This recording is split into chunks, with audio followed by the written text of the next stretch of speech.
President Biden at West Point right now. He just wrapped up his commencement speech to roughly 1,000 cadets graduating and commissioning into the Army as second lieutenants, all while the U.S. military struggles to address an unprecedented recruitment crisis. Recruiters calling it one of the toughest periods in more than 30 years. In fact, the Defense Department reports the military fell 41,000 recruits short of its goal in 2023. Recruiting chiefs say a drop in the percentage of youth who qualify, lower unemployment rate, and less experienced influencers are just some of the reasons for the decline.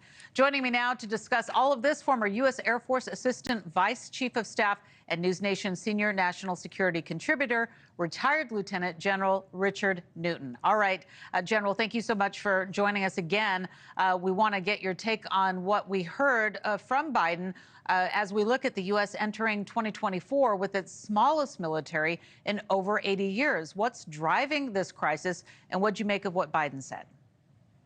Well, good morning, Laura. We did not hear any particular new national security announcements per se, much like you would have heard when President Bush 43, spoke at West Point in June of 2002, right, certainly after 9/11, but also he was laying the groundwork for our involvement in Iraq. But we didn't hear anything like that at all. In fact, President Biden alluded to, it's a very complex national security environment. He mentioned the attack of Iran on Israel and so forth. But it's a very difficult time. At the same time, he's trying to encourage these new lieutenants that they are part of the best and brightest, and I believe they are.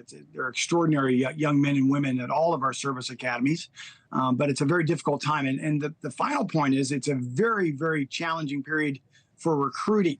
And it's certainly in my time on active duty. I've been transitioned from the military about 12 years or so ago. I've never seen a more difficult recruiting environment. And as reported, the Department of Defense will fall short of the goal of recruiting in all the services. I believe the Marine Corps will probably meet their goals, but nonetheless, they were short in 2023. We can expect the Department of Defense to be short in 2024.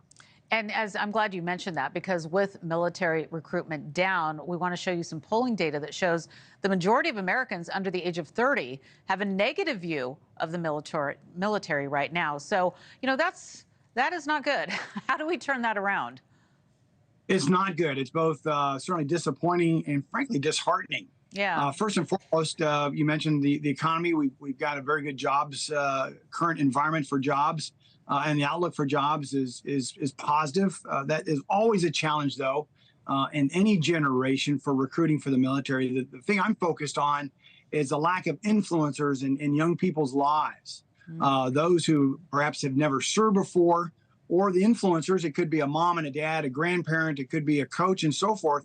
They look at some of the challenges that we've gone through the last several years, coming out of constant conflict, either in Iraq or Afghanistan, or as we mentioned earlier in our discussion, that debacle of withdrawal in Afghanistan compels the influencers perhaps not to be so positive about mentoring and recommending military service to these young men and women.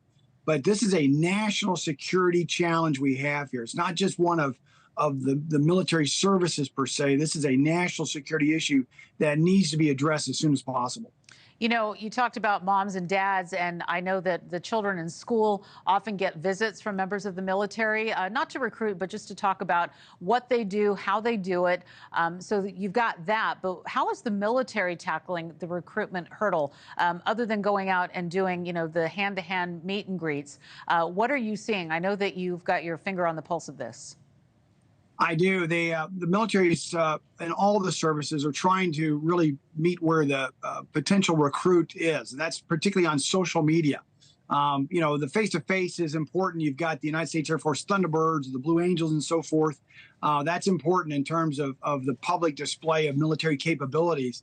But really reaching into the youth, particularly in social media, is becoming more and more important and very difficult. There's other challenges out there because you've got the private sector, the commercial sector doing the same thing, recruiting youngsters to maybe, get into a variety of fields. It could be the health sector, it could be the finance sector, it could be construction and so forth. So it's a fight for talent, and it's a fight that the United States really needs to push forward as best we can because we are losing our recruiting edge.